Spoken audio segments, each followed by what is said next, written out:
Assalamualaikum Habib Jafar. Waalaikumsalam. Permisi, kita mau ngerecokin sebentar boleh ya? Oke.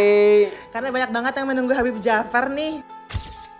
Aduh. Gimana Habib? Udah ini ya? Banyak yang minta foto, banyak yang minta video. Iya. Makin kesini makin makin kesini makin kesana ya.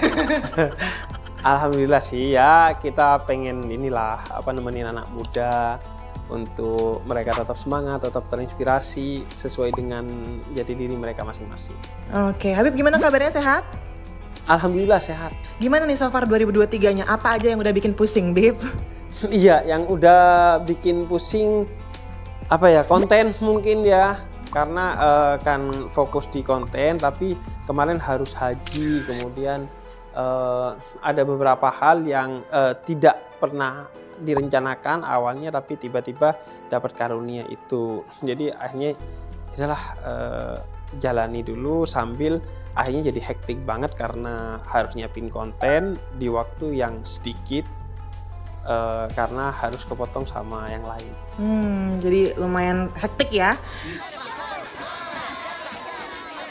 Oke. Tapi Bib, dari berbagai isu dan kejadian yang terjadi sampai detik ini yang banyak ke-up di sosial media, ada macam-macam, mulai dari yang rame nih, perselingkuhan sana sini, penyalahgunaan kekuasaan, korupsi, politik, polemik Al Zaitun. Gimana nih Habib? Menurut Habib nih, apa yang kita harus ambil positifnya? Karena kan manusia itu cenderung menyerap hal-hal negatif ya. Dari Habib sendiri menyikapi itu, harusnya kita sebagai anak muda pengguna sosial media gimana nih? Iya, pada prinsipnya sih orang kecil itu ngobrolin orang lain, orang agak besar itu ngobrolin peristiwa, dan orang besar itu ngobrolin ide. Jadi atas apa yang terjadi menurut gue ya, kita gak fokus kepada peristiwanya, apalagi ngegibahin orangnya. Tapi utamanya apa ide atau gagasan atau nilai yang bisa kita ambil sebagai hikmah untuk menunjang aktualisasi diri dan kebijaksanaan kita sebagai anak muda. Jadi bukan malah ke-trigger untuk ngegibahin, oh gimana nih, begini dan begitu, enggak. Tapi apa nih hal yang bisa kita ambil sebagai pelajaran untuk dua hal. Pertama, mengantisipasi keburukan itu terjadi kepada diri kita mengulangi kesalahan yang dilakukan oleh orang lain. Dan yang kedua, menjadi inspirasi untuk pertumbuhan kita sebagai seorang manusia dari apa yang terjadi, entah itu positif, negatif, gonjang-ganjing apapun yang terjadi di berbagai bidang. Karena kata Nabi, seorang muslim adalah seorang yang mengambil apapun pelajaran baik yang didapatkan dari tempat manapun, yang Nabi sebut sebagai harta karun. Oke, tapi Habib sendiri update nggak sih sama info-info kekinian gitu? Nah, aku itu kebetulan banget baru hampir setengah tahun ini betul-betul berhenti dari Twitter. Karena kenapa? Karena Twitter itu trigger banget. Jadi kita dipancing untuk mengetahui segala sesuatu dan mengomentari segala sesuatu, padahal kita tidak membutuhkan pengetahuan tentang segala sesuatu itu, dan kita tidak punya kompetensi untuk ngomentarin segala sesuatu itu. Nah, aku akhirnya berhenti Twitteran, padahal aku suka nulis, dan alhamdulillahnya sekarang itu ada thread. Nah, jadi tetap nih beralih toksiknya gak dapet, triggernya gak dapet, tapi tetap gue bisa nulis, bisa riset dari teman-teman, karena gue suka ngeriset berbagai hal itu dari Twitter dulunya, kayak apa nih tema overthinking kalian, atau apa nih keresahan kalian, apa ini dan itu dari kalian, mereka suka jawabin tuh, dan itu biasanya jadi bahan gua. Nah, kemarin sempat bingung tuh ketika berhenti dari Twitter dan belum ada thread. Sekarang udah ada thread, alhamdulillah sih. Ada lapak baru ya? I love Mark Zuckerberg. Waduh, Mark Zuckerberg, Habib, waduh, bisa kolaborasi nih. Iya, siapa tahu dia nonton dan akhirnya terpikir, apa saya login aja. Waduh, saya login aja nih gitu. Tapi nah itu dia, Bib, yang lagi rame nih terjadi di Gen Z dan di Indonesia juga ya, fenomena pasangan beda agama. Bahkan sampai pengadilan negeri ada yang membolehkan, tapi tentu jadi pro kontra ya, dan itu baru dibahas juga di program Metro TV di Hot Room. Menurut Habib, jalan keluar seperti apa yang bisa ditempuh pasangan beda agama? Iya, gini ya, kalau dalam Islam itu nikah beda agama, kalau kita menuju kepada Al-Quran, kalau cewek kepada cowok yang non muslim itu nggak boleh. Kemudian kalau yang tidak bertuhan itu nggak boleh, baik itu cewek itu ataupun cowok ke cewek, salah satunya tidak mengimani Tuhan yang Maha Esa. Nah, yang diperbolehkan itu cowok ke cewek asalkan dia itu ahli kitab, yaitu kalau nggak Kristen Katolik itu adalah Yahudi kalau penafsiran para ulama. Nah, tapi kata para ulama itu syaratnya lo harus punya keimanan Islam yang kokoh dan keyakinan bahwa dia akan ikut lo. Dan karena itu juga dibayangkan oleh para ulama, susah ya menjalani pernikahan beda agama.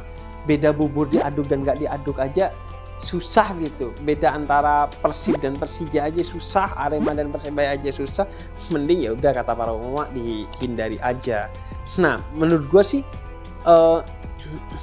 pernikahan itu kan akan jadi perahu bagi perjalanan kita di samudra yang antah berantah. Maka kalau gue lebih suka itu dalam hal-hal yang sifatnya prinsip, ada kesamaan antara kita dengan pasangan kita agar kita bisa menghadapi tantangan yang besar di depan sana dengan prinsip yang sama-sama kokoh di antara kita. Dan agama menurut gue adalah hal yang prinsip.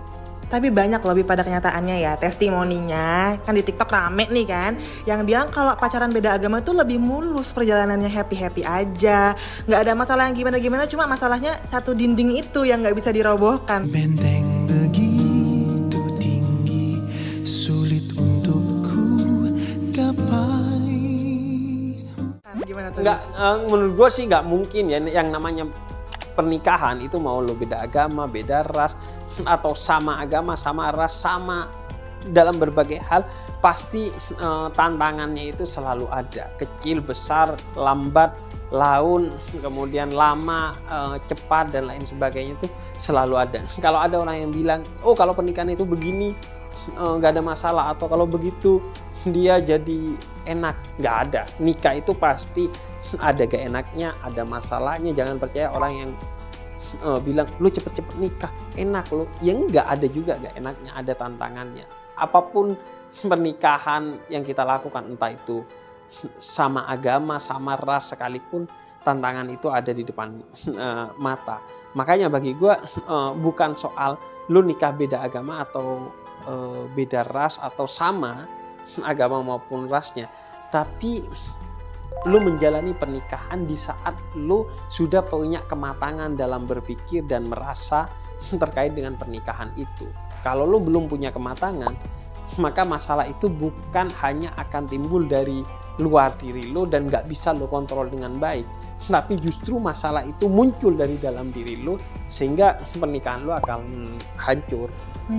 Tapi menurut Habib nih, agama itu berdasarkan keturunan atau kita boleh memilih agama mana yang terbaik untuk kita dalam perjalanannya? Agama itu harus berdasarkan kedaulatan. Kalaupun keturunan itu hanya memberikan pengajaran dan pengajakan oke-oke aja, tapi pada akhirnya agama itu yang terbaik adalah karena pilihan berdaulat kita. Bahkan kalau dalam iman itu harus bukan karena ngikuti siapa-siapa, tapi keyakinan kita. Gak boleh kita beriman karena ngikuti ini dan itu. Kalau dalam hukum Islam boleh. Kenapa lo sholatnya begini? Oh karena ingin ikut madhab ini, ikut ulama ini. Oke, tapi kalau dalam iman dia itu harus keyakinan kita, karena iman itu soal keyakinan.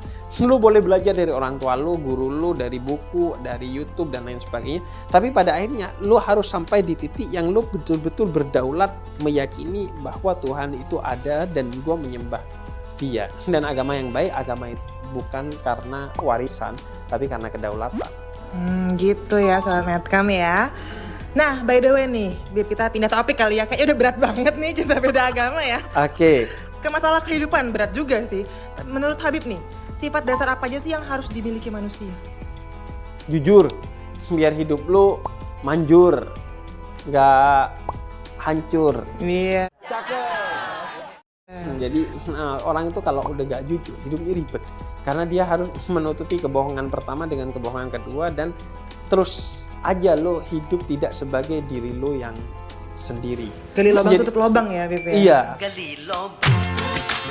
Jadi paling enak itu tips hidup adalah jujur. Dan kemudian yang kedua, jalani segala sesuatu, entah itu bekerja, bergaul, belajar, itu yang sesuai dengan jati diri lo.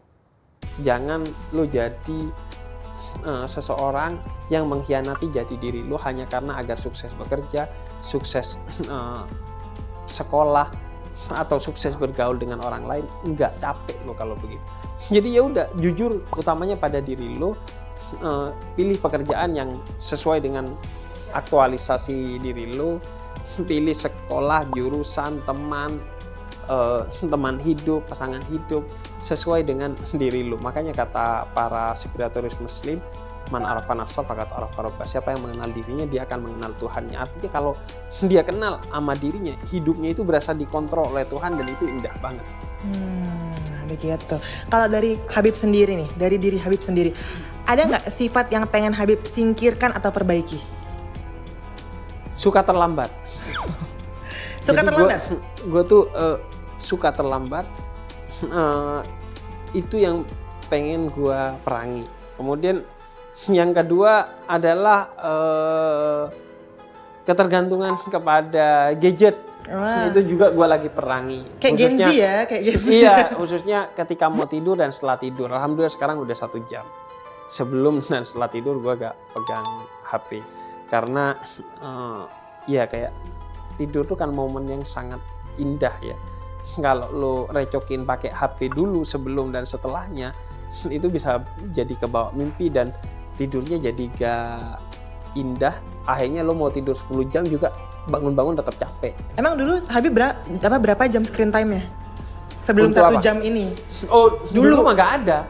Dulu mah langsung aja. Jadi bahkan ketiduran dalam posisi pegang HP gitu dulu. Wow. Dan ketika gue baca riset, ternyata itu tidak baik bagi kualitas tidur kita, bahkan tidak baik bagi mental dan bahkan kesehatan fisik kita.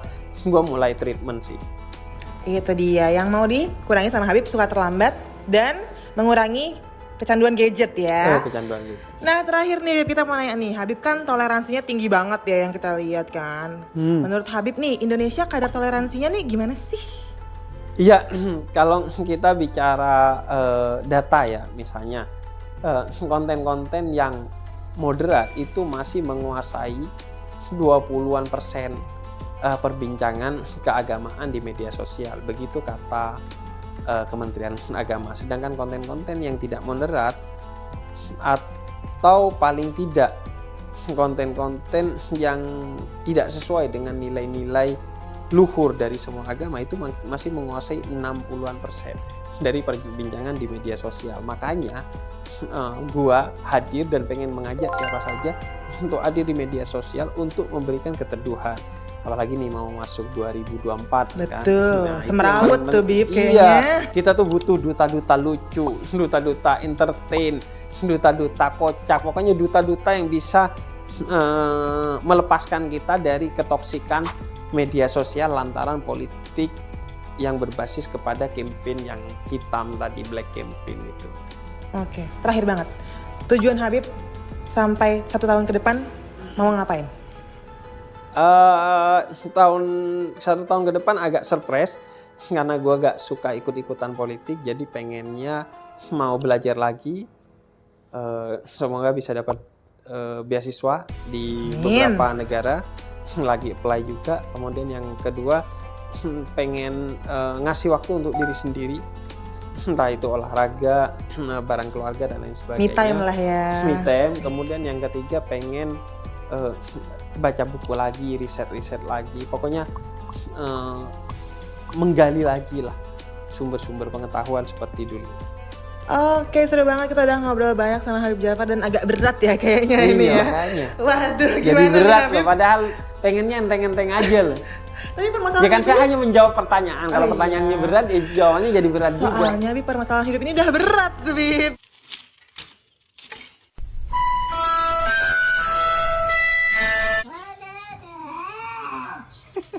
Jadi kita butuh pencerahan mumpung ada Habib Jafar nih. Thank you Habib, ditunggu Thank terus you. karya-karya dan gebrakannya. Sampai ketemu lagi, kita ngobrol-ngobrol lagi kapan-kapan ya. Dadah. Dadah.